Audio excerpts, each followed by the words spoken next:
Hello, hello, hello. I am Matt Williamson, and let's just dig right into Steelers-Browns Nerdin' Out Day. This is Stat Day.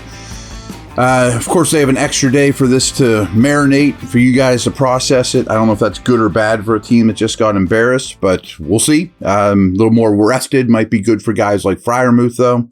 But anyway, when the Steelers have the ball, it's nerd time. Stats like crazy. This will be a combination of stuff from last year, since we only have one game to go on, and what we saw in week one. Probably weeks going forward, I'll start to eliminate stuff from last year once we have a little bit more body of work to analyze the Raiders and upcoming opponents. But anyway, the Steelers 4.9 yards per play in 2022, ranked 27th. But the Browns defense gave up 5.4 yards per play. That was 18th. Pittsburgh offense created just one play last year of 50 or more yards. That was the fewest in the NFL. Again, I'm sure that doesn't shock you, and these low yards per play and lack of explosions go right hand in hand. In 2022, the Browns were the fifth in net passing yards allowed and fourth in completion percentage allowed.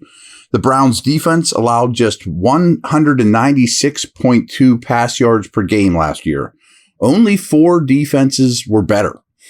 They don't get credit for that pass defense. It's pretty good. But there's also some other reasons behind it too. How about this? Myles Garrett has never had a teammate reach double-digit sacks. New addition Zadarius Smith has accomplished this 3 of the past 4 years. Garrett was the most double-teamed edge rusher in the league last year. So he's had very little help around him. And how about this? Garrett's 16 sacks accounted for 47% of the Browns' team sack production. Remember, he had 16. Taven Bryan, I don't even think he's back with the team. He isn't. Was second on the team with just 3 sacks. How about that disparaging? 16 sacks for your leader, 3 sacks for your runner-up. Brutal. They addressed it, though. In 2022, the Browns allowed just an average of 2.3 points per first quarter of games. That was the best in the league. Now, this is going to be important. But they were 19th in second quarter points allowed, and 26th in third and 26th in fourth quarter production, respectively. Now, I told you yesterday, the Steelers, when they had a lead, were great last year. The Browns over the Stefanski era, at half, the Browns over the Stefanski era have been awful when playing with a halftime deficit. But they were great in first quarter games defense. But they got worse and worse and worse as the game went on. Big reason was bad run defense. Last year, this is prevalent considering what the Steelers dealt with last week, the Browns saw passes targeted between the numbers on just 18% of passing attempts. Only the Jets saw a fewer percentage. I don't know what to take of that because they don't have Fred Warner and Greenlaw and those guys. I think a lot of it was just attacking outside the numbers because they gave up a fair amount of production there. I don't quite understand why they weren't targeted more often between the numbers with all their linebacker injuries, but we'll see. I guess one of the reasons is they played the Steelers twice, who didn't throw the ball within the numbers. The only 3 offenses that used play action at a lower percentage than Pittsburgh last year. Only 3 offenses used play action at a lower percentage than Pittsburgh last year. Now, Deontay Johnson has been targeted at least 144 times and caught at least 86 passes in each of the last 3 seasons. During that time, he averages 9.6 targets, 5.9 catches, and 61.8 yards per game played. He obviously is going to miss this game with a hamstring injury. It's huge. It's a lot of production, a lot of consistent production. George Pickens' 15.2 average depth of target as a rookie was far and away the highest of all Steelers receivers. Pickett had a passer rating of 119.5 when targeting Pickens last year.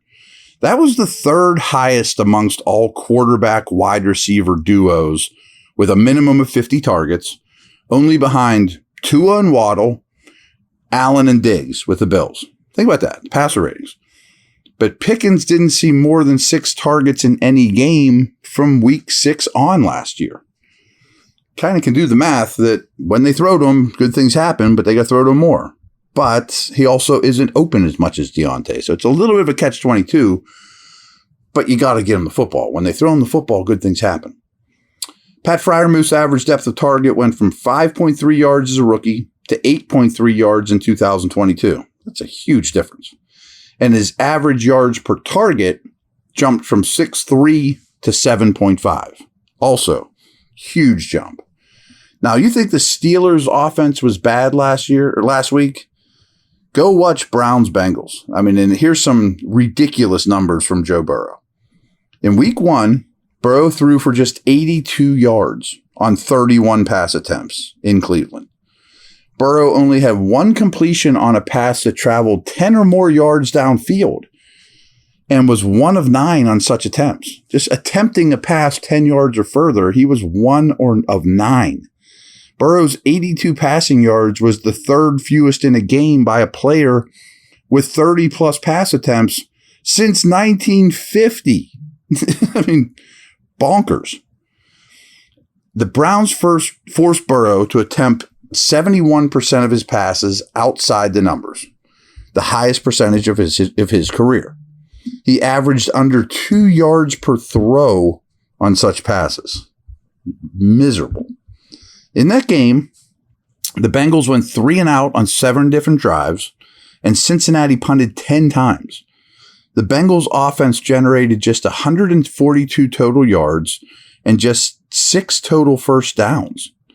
The longest completion the Browns gave up went for just 12 yards, and Cincinnati converted just 2 of 15 third down opportunities.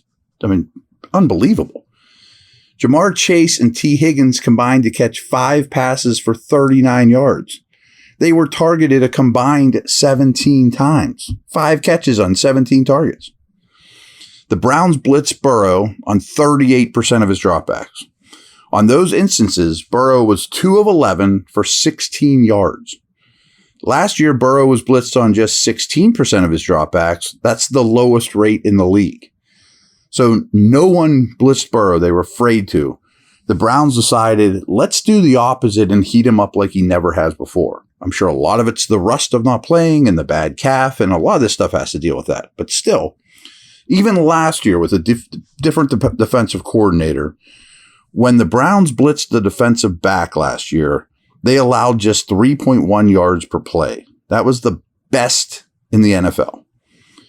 So last year, speaking of outside numbers, last week, Pickens lined up on the outside for 87% of his snaps. Calvin Austin aligned on the outside for 85% of his snaps. Now, will they switch that because it's not an in-game adjustment with Deontay going down? Will Austin and Robinson flip-flop more, slot the outside? I don't know. Last year, and I don't know what they did in week 1. I need to study this a little bit more. The Browns were dead last in keeping their cornerbacks on respective sides of the field. You know how the Steelers play left, right? Well, the Browns did that the fewest percentage, meaning their cornerbacks often traveled with specific receivers. Now, I don't know if they do that or not. That's one of my projects for this afternoon. Let's take a quick break. We'll come back and talk about some of these other different things. I mean, some crazy numbers here.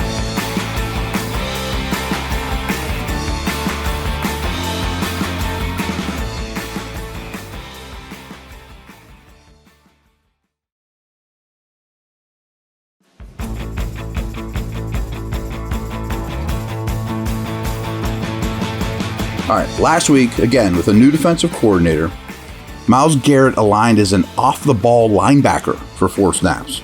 Those 4 snaps resulted in a sack and 3 incomplete passes.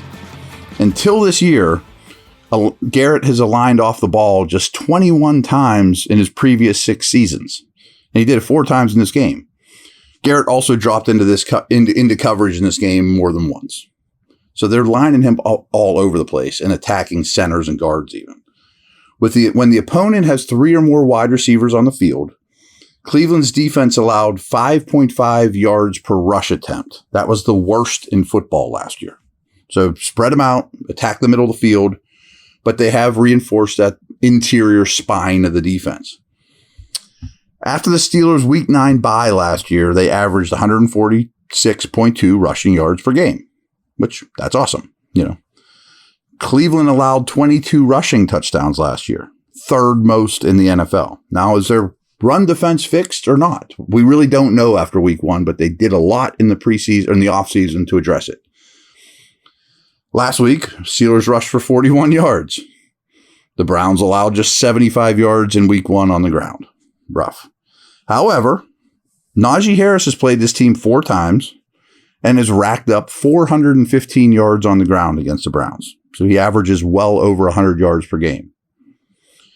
The Browns forced a 3-and-out on 36% of their drives last year. That was 7th best in the NFL, despite their inability to stop the run. Only 4 defenses used their nickel package at a lower percentage of the time than Cleveland last year. Much like the Steelers, they were either in base or they were in dime. And a lot of it's because they didn't have the versatility at linebacker, which I'm not sure that they still do. Only 5 defenses committed more defensive pass interference penalties than the Browns. So the Steelers were, if you remember last week, I told you how great the combination of Johnson and Pickens were at drawing pass interference calls. Well, Browns are like the worst at taking them. Last thing I got for you. Last year, the Browns' opponents passed the ball on just 53% of the time. Only 4 defenses saw a lower percentage of pass, which goes back to the beginning of the podcast. Man, their numbers against the pass are really good, while their numbers against the run are really bad. Well, people just ran on them, you know. So that's a huge key to this game. Is the Browns' run defense fixed through personnel? We don't know because of how inept Burrow and the Bengals were last week.